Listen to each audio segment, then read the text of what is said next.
Hello and welcome back to the Digital Yogi podcast. My name is Charlotte Reynolds. I am a digital strategy and ads coach. And this episode, I'm super excited to have one of my long-time clients and friends, Katarina Rayburn, joining me.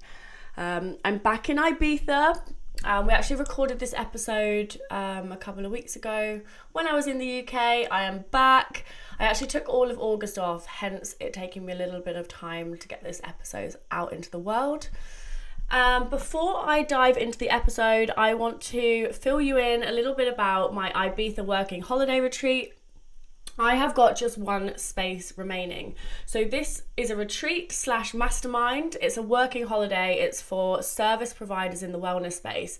I've got the most amazing people already signed up.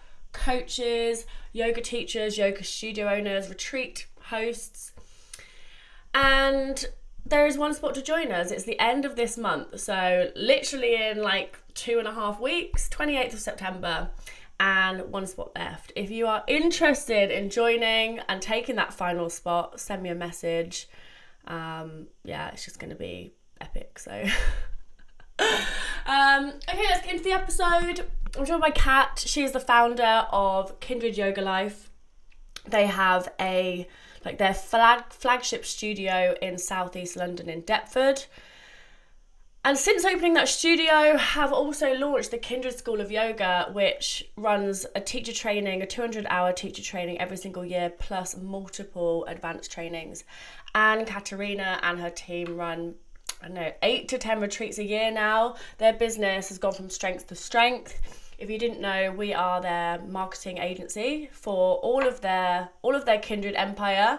And Kat specifically is someone that I just love to have on the podcast. It's not her first time joining me because she's such an action taker. I mean, this lady, the amount she managed to get done running all these different parts of her business and raising a family as well, like raising kids, having a family. I just don't know how she gets it all done, and I know you guys are super interested to understand a little bit more how she does it, so that's what we talk about in this episode. Enjoy! You've just got back from the Rocket teacher training in Portugal. How did it go? Yeah, that was really, really good. New venue, beautiful venue, amazing food. The week went really, really smoothly. It's always kind of, and when you're trying a new venue, you're not sure how well it will work out. But yeah, it sort of did better than we expected. So yeah, very happy and definitely going to book it again for next year. Amazing. So I'm going to go straight into the questions that I know that people want to know the answers to the most, especially when I ask on Instagram and whenever anyone speaks about you. The question that always pops up is, where do you get your energy from and how do you keep your energy levels so high? Because the reality is, like, the business that you have, the amount of things you have going on, you go from training to retreat to training, like all over the place, different offers coming out of your ears. How do you maintain your energy? I think that's partly just the kind of person I am, that's how I sort of thrive on not much time and not much energy and spinning lots of plates. So I think that's kind of like my normal. And probably for me, it's harder to not be doing all the things. But I think it's down to lots of people assisting and helping to make everything run smoothly. Definitely not a one-man band. Obviously, I run the studio with Jules and we have kids together. So not only do I get help their childcare, but help running the studio. We also have a full-time manager that we employed pretty much just after we did the podcast last year. So that's made a real difference. And it's definitely like a big step for us as a business, having someone on payroll for the first time. So that's been great. It means we can sort of delegate. And I guess, obviously, when I first started out, I had less maybe external to business responsibilities, such as kids and house and family that kind of need you a bit more. Whereas now, as I've got older and those things have got greater, I've then had to get more people involved to help to keep everything else growing. So yeah, it just kind of evolves like that. But I think it's definitely just the kind of person I am, that's where I'm most happy, when I've got all the things happening at once. But you just have to be organized, I think, as that's probably a more practical tool. Lots of to-do lists, making sure that I do the things for myself, like gym, yoga, things that make, me feel like my best and feel happy mentally, physically. I think that's really, really important as well. And also those down times when they are there, making the most of them. I'm in one of those times now, hence why we've got time to do this podcast. Like, I know I'm not in suitcase in 3 weeks. So this is you in a downtime. This is my downtime. Yeah. I'm at home, I'm in London, and I finally unpacked my suitcase. There was like a period of the last like 3 or 4 months where I just didn't bother getting my suitcase out of my bedroom because I knew that I was going to have to repack it. And I now just want to put it in the loft, even if it is for 3 weeks. I just want to be like done. But yeah, I didn't empty out my wash bag. I didn't put my yoga clothes away because I was like, I'm just going to wash them and put them back. So yeah, I don't like that. That for me is when I'm in like a state of flux and I'm like, just knowing that all these things need to kind of be done, like the day-to-day things, but just ignoring them and having to just keep going with the main thing that's leading me. Whereas when I'm actually like very, very happy and relaxed, all of those day-to-day things are the things that I really enjoy, like the basic things like cooking and, doing things in my garden, like things that aren't a priority when I'm in the middle of big work projects. So yeah. And what I'd love to know as well, because when you're running things like retreats or trainings, like they're quite intense in the sense of like you have to be really present, you have to be completely head in the game for basically every hour of every day. So how do you go from being like running a really busy business to then being like, okay, I'm just out of action now for a week and hope that everything kind of continues on without you? How do you do that? So I think I'm never not out of action. That is also something that is not something that I would be my choice. But when for example, on the rocket training, if I'm not leading a lecture or teaching a class, I might reply to some emails if they're pressing. We have a 2-hour lunch break, and I definitely wasn't like using that to sunbathe by the pool. A, because it was really, really hot and I just needed to be in like a cool, shady place alone. But B, because I probably did have some voice notes to listen to or some emails that I needed to ping off. One of my favorite things to do is reply to all of my emails on the airplane. They obviously don't send, but I know that I can just write them all, press send, and then when I get reception, they all ping through. And it's a good use of time, for like, especially after a trip, if I've neglected some emails or before I'm about to go away and I know there's some that are going to get neglected for an extra week, I'll be like, right, let's reply to these on the way. So that is good. And then obviously, again, going back to this idea of having people there to support you, employees, partners, friends, family. So when I go away, it is definitely all hands on deck, childcare wise, whether it's my family, whether it's school, clubs, husband, whatever. And then people helping at the studio.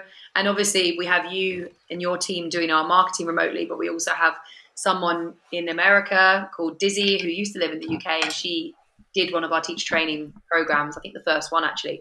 She works remotely for us in America, and which is quite nice because she's like way behind. So normally her contact with me is in the evenings. So that kind of like puts the teacher training stuff is normally in my evenings or early mornings if she sent me stuff the night before. So yeah, there's lots of people in the woodwork that are, chipping away at things when I'm not on 100%. And yeah, we work quite closely together. We're in pretty much constant communication or having like team meetings. And you never really seem to be overwhelmed. You always seem to have it together.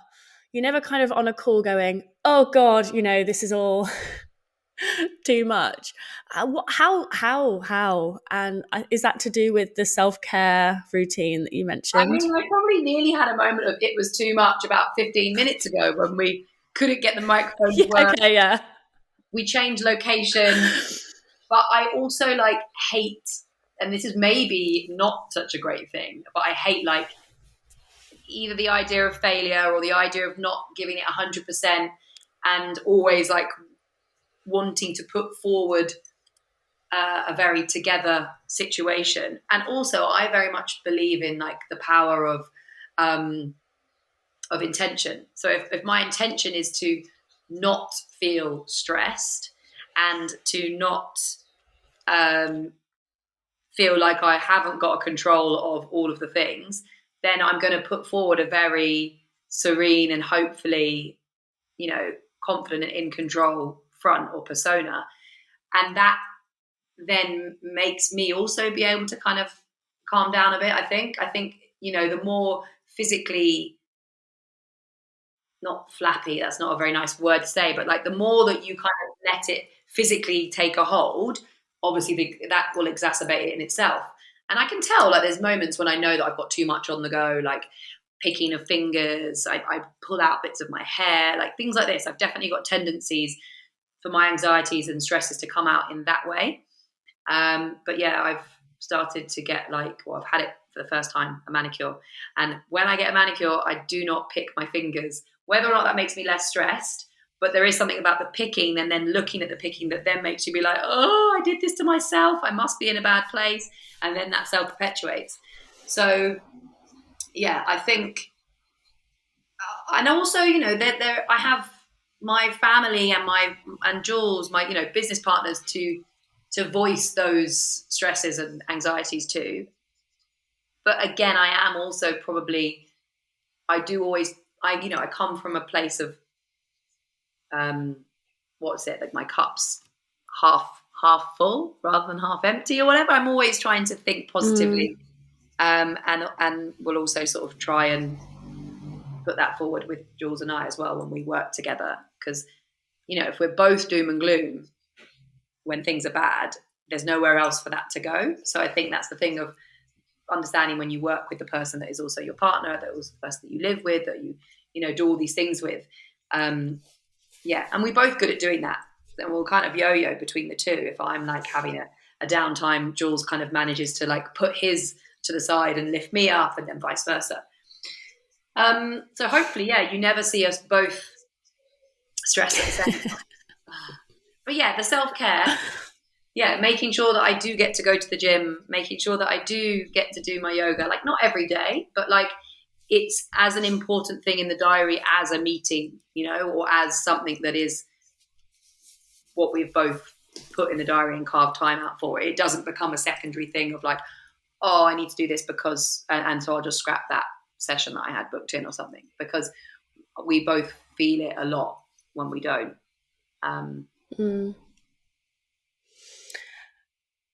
So let's talk retreats. Now I am super interested to hear your thoughts on retreats specifically, because I'm running my first one this year, and I would consider you like a retreat veteran almost. We're at the stage where how many do you think you've run in total? Oh goshy, started in 2016. How many years is that? That's like 8 years. Let's say an average. I think I'm hitting about 40. 40? Yeah. Oh, well, like 5 a year, basically, since you started. But if we make an average, I started with like 2 or 3 a year, and then now I do about 7 or 8 a year. So on average, around about 5 a year. And what was it that what made you think, I want retreats to be part of my business? And had you been on many retreats before you launched yours? I've never been on a retreat. Still never been on a retreat. Really? You've never been on a retreat ever? Yeah. This is actually a plan of mine at some point to go on a retreat. I just need to figure out, it's going to be a real special one, obviously, because I've never been on one. So I need to figure out that. But I think I think from the beginning, we may have spoken about this last time as well, but my mum is from Greece, so I've always had this affiliation with Greece. Our family home is there. And when I first started teaching yoga, I really, really enjoyed yoga brunches, yoga suppers. I love hosting. I love food. And then I also love the sunshine. I love Greece. And so that was the first retreat I did. And I sort of love collaborating as well. So that was with my friend who did the food. And so things like that. And then I think that first one, because it was, somewhere that was very close to my heart, being in Greece, and I felt very confident with that. I think whenever people ask me for advice, I would always say, like, I didn't do my first one in the UK, but equally that could be something which maybe you feel a bit safer doing, because it's like, you're doing yours in Ibiza, you live in Ibiza, like, where to go, if anything goes wrong, who you can speak to. And and I'm doing it sounds so similar, like I'm doing it at a venue that I know really well, and the chef is someone that I know really well, so it makes it feel a lot more organic and safe. And I think, like, since I've been doing them, obviously prices and formats change and retreats have become a bit more popular, but like making sure that for your first one, don't splash out on the most expensive venue that you can get. And, find out what their policies are about cancelling and postponing and all of these sorts of things. Just making sure that you know all information, you don't get caught out anywhere. And then I would also say, like, make sure that you make the most of that first one. Have a photographer, get all of your marketing material, make sure it's full, even if it's offering really discounted places, just so that you can have those beautiful pictures and experience for all the people that are on it, paid or unpaid, or or discounted. And don't expect necessarily that first one is going to be a big money maker, but obviously aim to cover your costs would be lovely, and obviously more would also be lovely. But equally, don't get disheartened if that one doesn't sort of go exactly how you wanted to go the first time.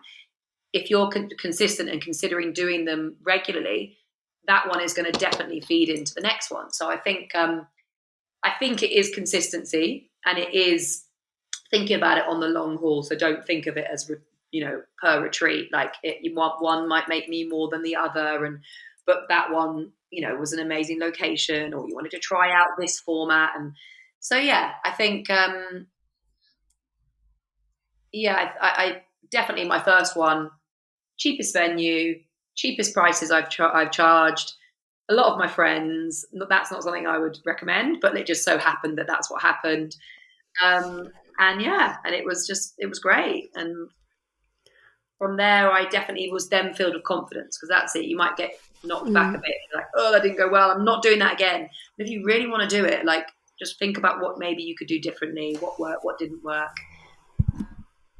And for me, like, now the way that I go into it, because I know a few people have asked me this actually as well, is I'll think about, first of all, where I want to go, find the location, then obviously figure out what it is that they charge, work out what I want to make as a minimum for that week, taking into consideration the fact that I'm away from the country that I live in, the fact that I'm away from potential job opportunities that might come up that week. Obviously, my standing clients and classes that I have that week need to be taken into account, and just for the, like, inconvenience of, like, travel, as it were. But obviously, it's not an inconvenience, because normally the reason I choose these places is because it's places I want to go to. And then from that, I kind of work back. And time spent marketing as well. All that time spent marketing, like, I think that often gets forgotten too. Exactly.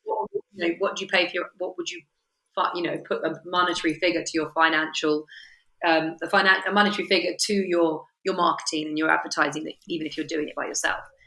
And then there, I will then work backwards and be like, that's what I want to make. These are my costs. This is how many rooms I've got. That's how I'll work out what I charge the customer, basically. So I'll kind of work backwards. And then the one thing I'd always say, which is tricky and some people can get caught out on, is making sure that what you want to make also takes into consideration if everybody goes for a solo occupancy room. So say you've got a villa with 9 bedrooms and you're like, okay, 18 people, 2 people per room, and then actually you get 9 people. Is that going to still cover the costs and the money that you want to make? It will always be less, but will you still cover your costs and be happy with that outcome? Chances are it's never going to be everybody, but it might be a mix of that.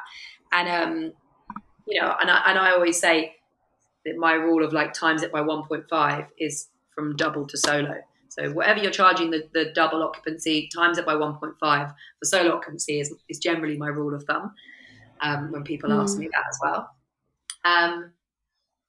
Yeah, and I always bring an assistant, and they're just there as like they get basically a free working retreat. They get to practice the yoga in the morning. They get a bit of free time in the day, and I pay for their travel and their flights, and they obviously get their accommodation and food.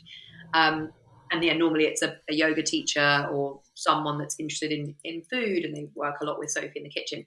But that is also really helpful as well.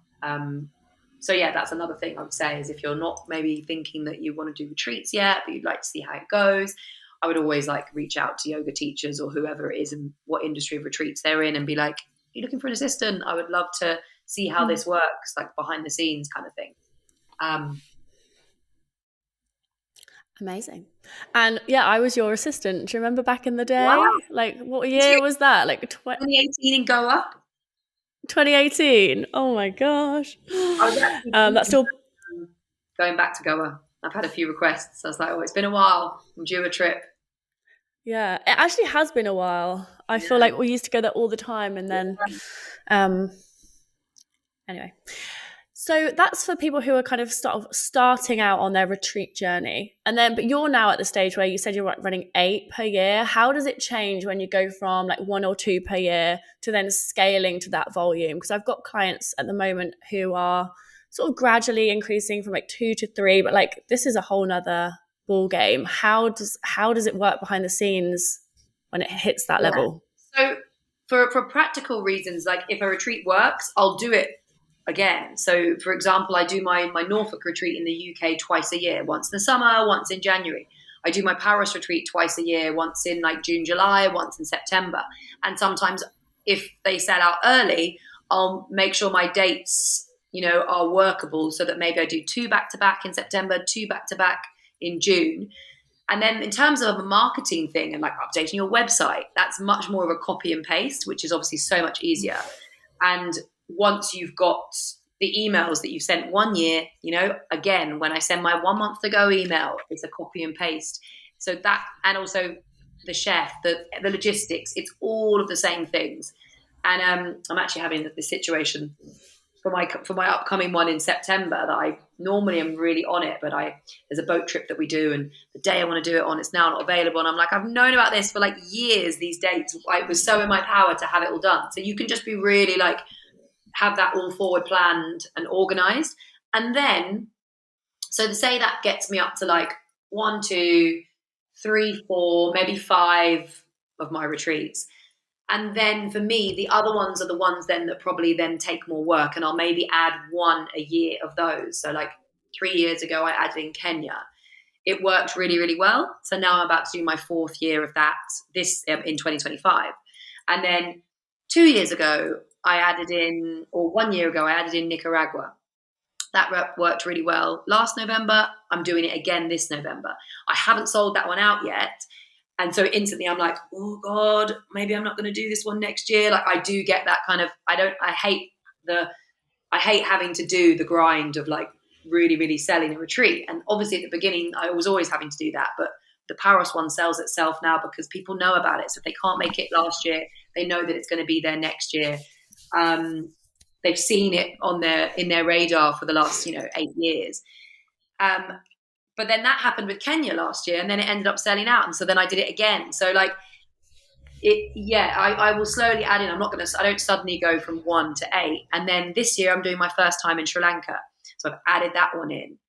And I've basically got like 1 or 2 spots left for that. And that's already sold out. So there's a thing about a new and exciting offering that makes it, I feel, sell quite quickly. Like the first time I did Kenya, it sold quickly. The first time I did Nicaragua, it sold quickly. Sri Lanka sold quickly. Now, 2nd, 3rd time Kenya, people probably know that you're going to do it again, so they're not rushing off the straight off the bat to kind of book in. So maybe in that sense, you get some more last minute bookings, which I'm hoping for, and things like that for Nicaragua. It's still the end of November. It's not actually that close, but it feels like it's around the corner. So yeah, it's a slow one. And then like on my radar at the moment, like I really want to go to Vietnam. I'm really thinking about another place in Africa. Like there's a few places on my radar that when I find the capacity, I will then start researching venues. And I'm going to Iceland next year. That's exciting. And that is with a company. So I'll always leave a little opportunity to work with an external company, because when either if I'm busy or if I'm having a baby, that's also a really nice thing. That's a whole other different model of running a retreat. So I did one last year in Wales with a company that I booked in when I was heavily pregnant. And I was like, that'll be a nice one to have organized for me. And that was just me getting paid a set fee. So again, that's a really kind of low risk way. It's not low risk because they obviously expect you to then sell it, but it's not like you're putting any financial risk. Then the one I'm doing in Iceland with Reclaim Yourself retreats, they work on like a profit share. So that's also really cool. And again, they do all the organization, because for me, those are places that I am not at all aware of. Like Jules, who runs it, does Japan, Bhutan, like places where you need a bit more inside info, which I don't have, and places that need a lot of organizing in terms of logistics of travel. Like in the Iceland one, it's very remote, like it's all organized, and that would take much more time than I probably have. So, it's less in my comfort zone, for example. And you said some retreats kind of fill themselves, the ones that are on repeat, the ones that people know are going to be around the corner. And some you kind of get into a situation where they don't sell as easily. And a lot of people running retreats will have experienced that, like, oh gosh, I've still got spots to sell. What could I do? Is it a case of just trusting the universe? Like the people will come, people book last minute, or are there actionable things that you would advise people to do if they are looking to fill a few spots? Yeah, it is a tricky one. I think, other than the normal tools of like marketing, whether, through social media, through in your classes, your newsletters, maybe like there are certain retreat companies that you can, register with. But from what I've heard and from experience, they're not actually that useful. Facebook groups, I think I've heard have had quite good response from, because there's a lot of retreat Facebook groups. But I would also say that like what I do if I'm sort of worrying is more, and if you're in a position to do this, great. But if not, then maybe it's not the one. But like offering very extensive payment plans. So at the moment for Nicaragua, it's in November, but I'm offering a 12-month payment plan. So I'm not going to get the money back until next September, next August. But I'm okay with that, because obviously when you have lots of retreats running in together, you obviously got bits of money coming at different times anyway. So that's fine. And I think breaking it down, and maybe the way in which you communicate it, and being really kind of clear, and these are the flights that you can get, they cost this amount. I can offer you this payment plan. It will work out as just £100 a month. Make it affordable. Or you then can go individually to people that may have maybe said, I'd love to come, but it's too expensive. Think about, could you offer them what is it that you could actually offer that spot for? Is if it's the toss up between having a full retreat, not having a full retreat. And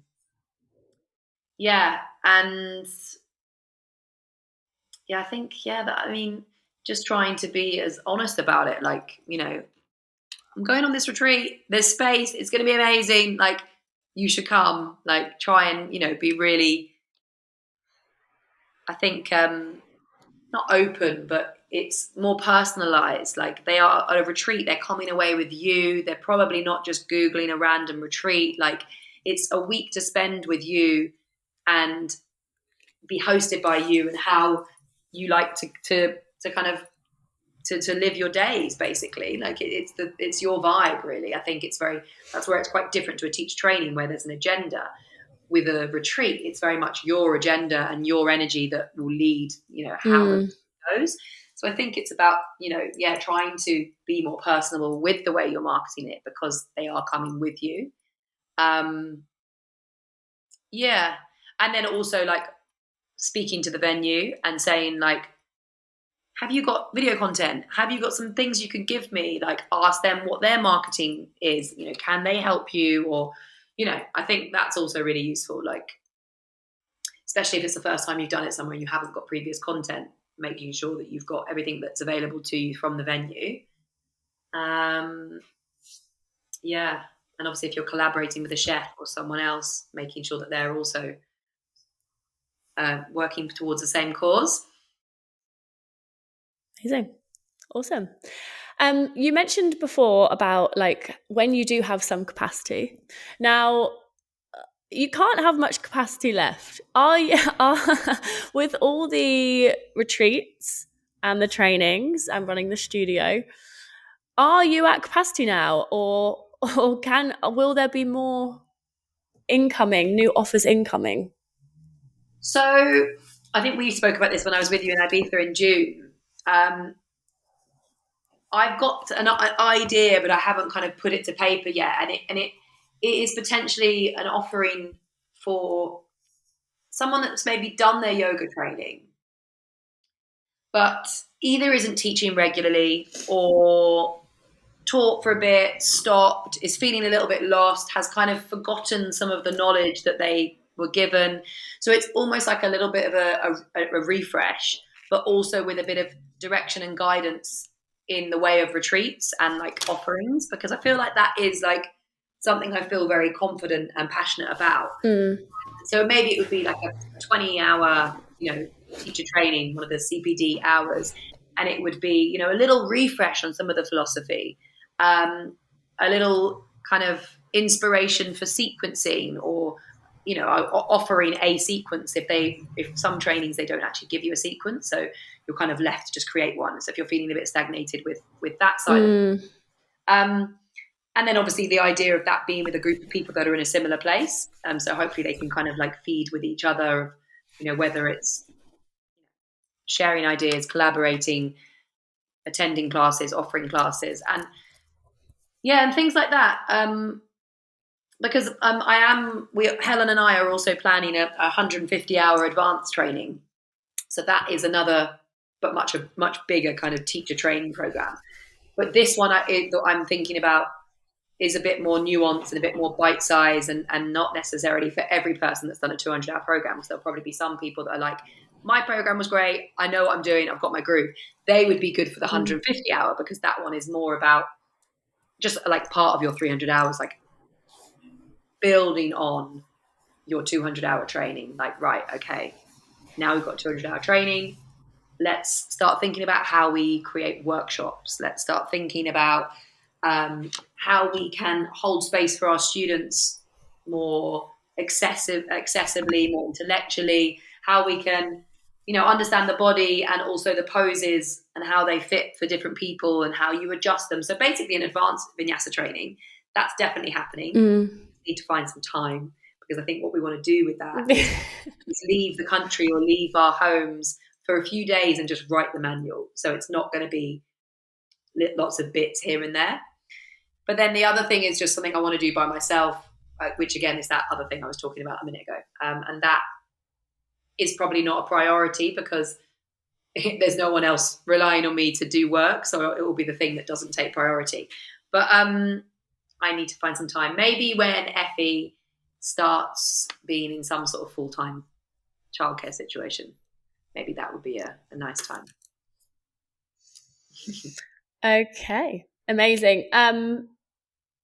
So let's talk about the studio, where it all began. Just pausing for a sec because my dad's about to walk in. Oh, there he is. Okay. I'll have to chop that out. Hopefully I remember. If not, oops. Okay, cool. Yeah. So let's chat about the studio. I was there last week, which was really nice, able to pop in and practice a few classes. And you know what? There's always just such a nice vibe at Kindred, like such a welcoming atmosphere, and the classes are always so good. It's genuinely one of the things that I miss the most about not living in London anymore, is not being near the studio. How do you find it now running Kindred? Like, is it 5 years it's been going? Yeah. How is it now versus when you started? Gosh, I mean, the place itself, to me, it's the same, really. Like, I think, like, There are some of the same faces from when we first, a lot of the same faces from when we first opened. It feels like what feels good for me is the fact that I'm not literally involved in every single decision. I think I'm obviously always involved in a collective decision, but there's not a huge weight on me for everything. You know, the fact that we have Ellie as our manager, the fact that we have some really, really good reception staff, and a wonderful like community of people that help out on a Kami basis. So I feel like before it was just at the very beginning, obviously it was just me and Jules doing absolutely everything. Obviously isn't sustainable. And yeah, I think I mean otherwise our kind of ethos and the feeling for the place for me is the same. Like it hasn't changed or evolved. I mean the students have grown with us, then the new ones come. Like it's yeah. And so, do you think it's feasible for a studio to continue to only offer studio classes as their main income, or is it realistically essential to start to move into things like teacher trainings to I mean, make it? I don't know. I can't really speak for other studios because there are just so many factors. It really depends on the location, which obviously implies how much it costs to run a physical space. Um, it depends on what you pay your teachers. It depends on if you have staff running it. Like it depends on so many things. You know, are your classes, is the business model of your studio based on the fact that you have every single class full, and does it sort of run itself, or does it need a team? Like there are so many things, but for us, the other sort of side of the training grew, as did our needs, I think, as a family and as like owners of the studio. Like not only for like practical financial reasons, but also for like inspiration and creativity and still having that, keeping that passion alive. Because I don't teach at the studio every day, and I don't want to, and I want to be able to do the teacher trainings, do the retreats, go away, and still the studio be as vital as it is without me there. And then when I come back, obviously it feels amazing. But yeah, me as a teacher, I wanted to grow and I wanted to offer more things, and the natural thing was for me to do that through the studio. So I don't think that every studio needs to have a teacher training in order to progress, because it depends on what that studio is for them, and how much that studio brings or costs them. So I think it's a really hard one to answer.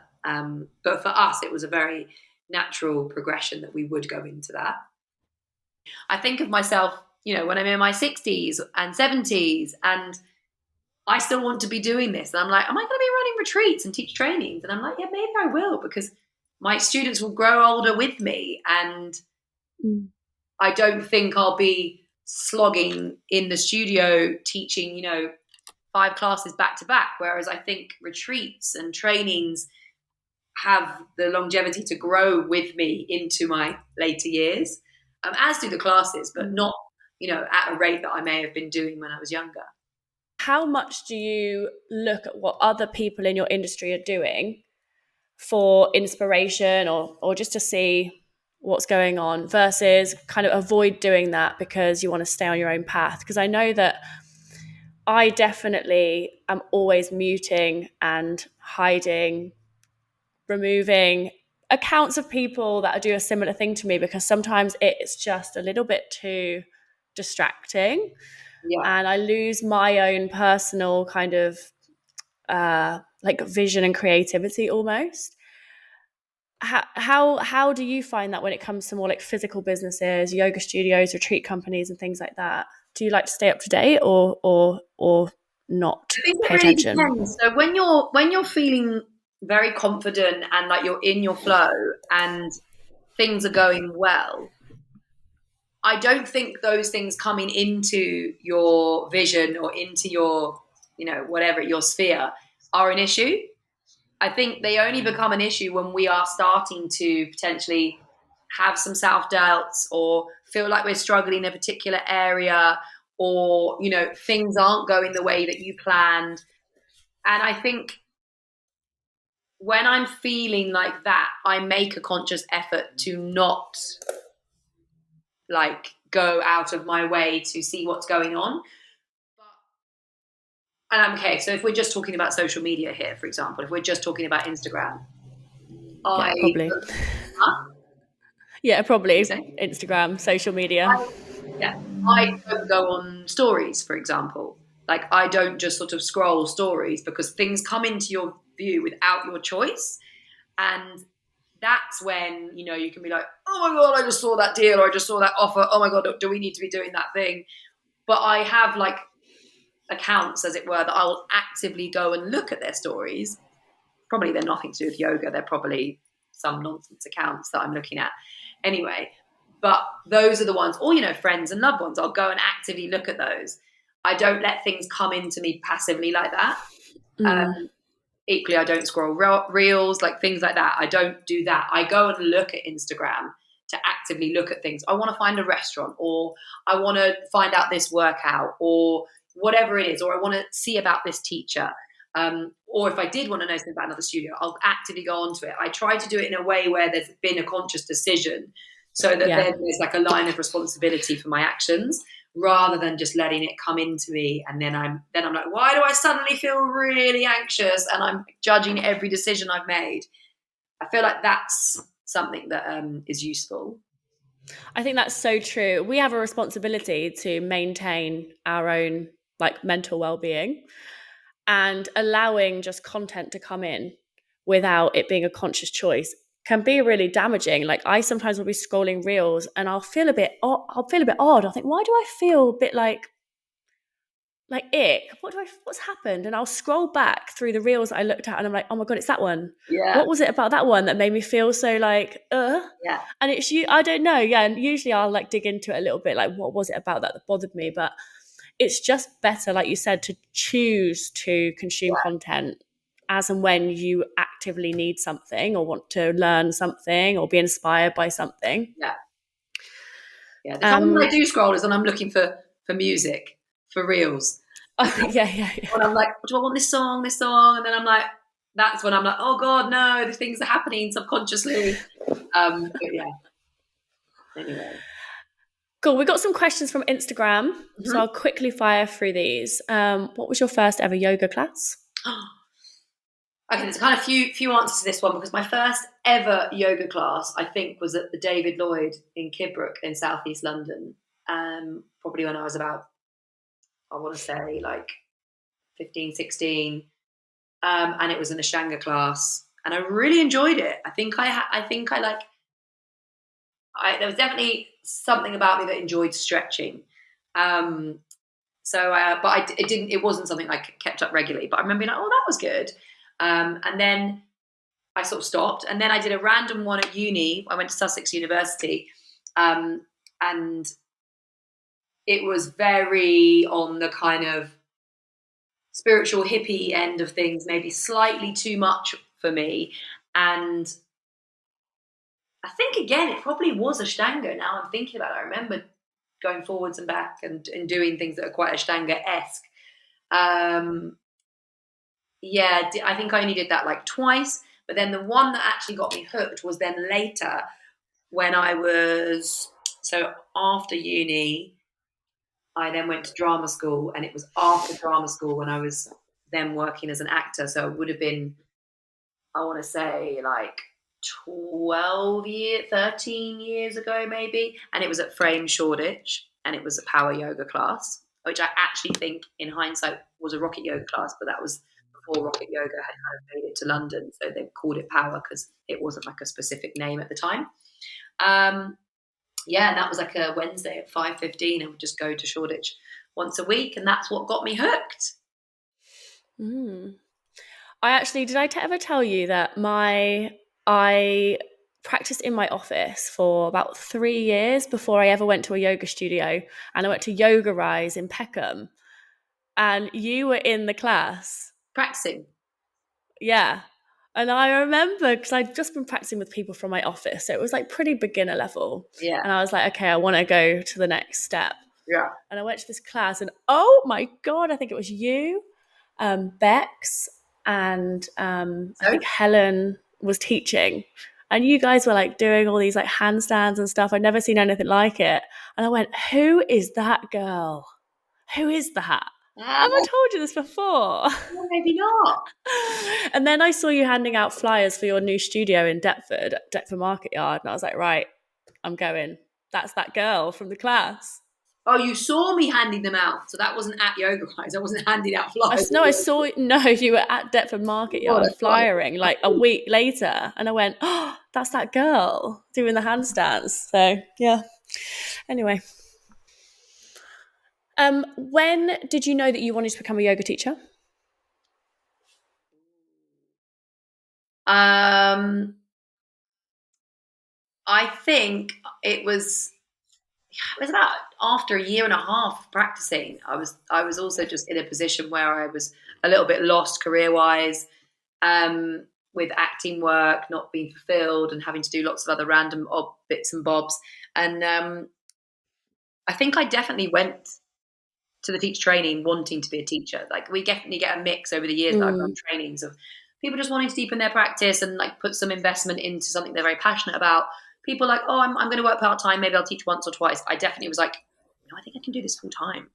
And I'd become quite friendly with teachers and had nice chats with them. And yeah, so I got back from that training and then was like, right, I'm going to do it.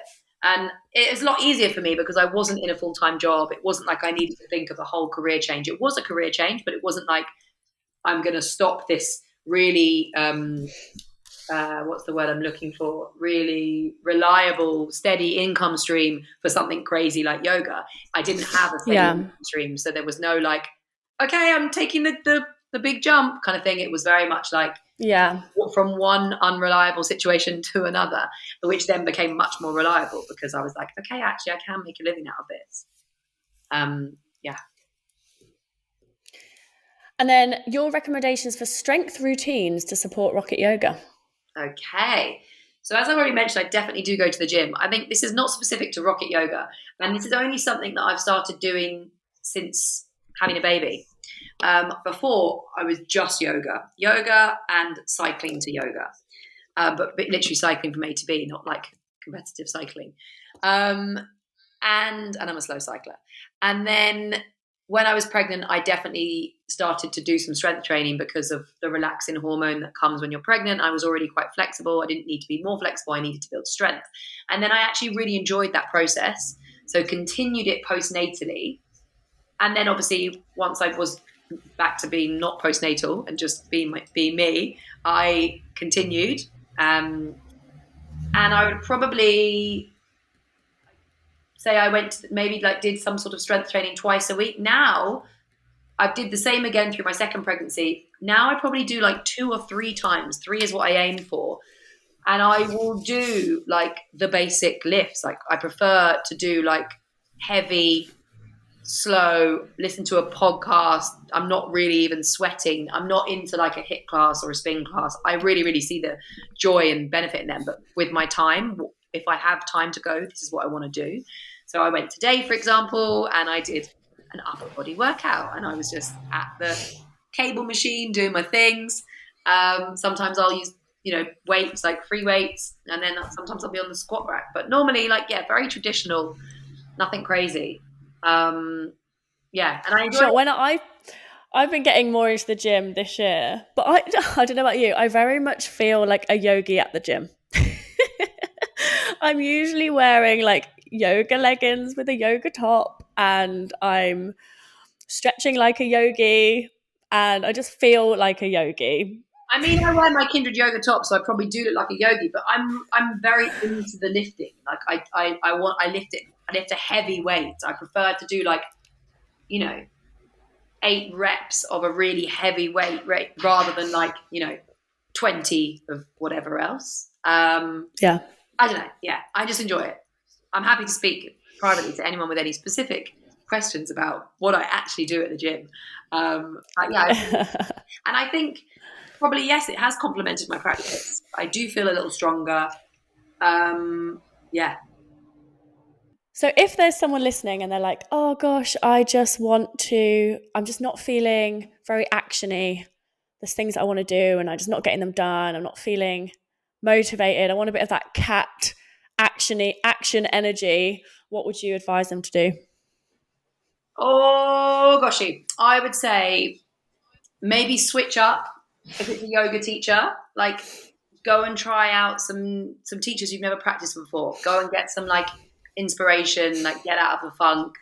I would always say like try, and if you don't already, find time in your week for yourself to do movement based work, whatever it is, like something that you can do that's solely for you.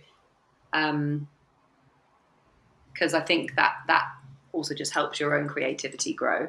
And then for me, because I've had a couple of years of having children, this year I've signed up some new training. So I'm doing a myofascial acupressure and yin release training in October, which I'm really, really excited about. I started going to a load of workshops this summer, Ashtanga based things, because I teach that in my rocket training, and it's what my original training was. So I feel really passionate about that as well. And so, yeah, I think obviously those cost money. So if you're in a financial position to be able to do that, but I think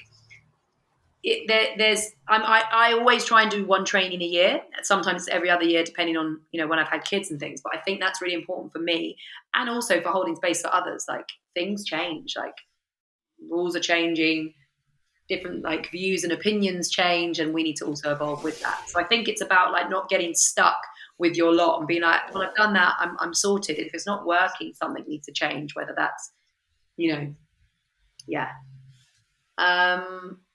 But yeah, I think I'm also a big believer in lists and like brainstorming and talking to people about things and yeah, putting things out there, basically. Sorry, that was quite vague. And so no, perfect. If anybody wanted to learn more about working with you in some way, coming on a retreat, doing a training, where would you send them to? I would send them to my Instagram, my website, Kindred's website, Kindred's Instagram, our mailing list, all of those sorts of things. And I'm always free for a little DM. So if anyone has specific questions, I always do answer people if they message me. Yeah, definitely. I think it's all about community, and it's helped me over the years. So I'm here for the help. Amazing. Thank you so much. I'm going to let you go. Thanks, Thank you for being on the pod again.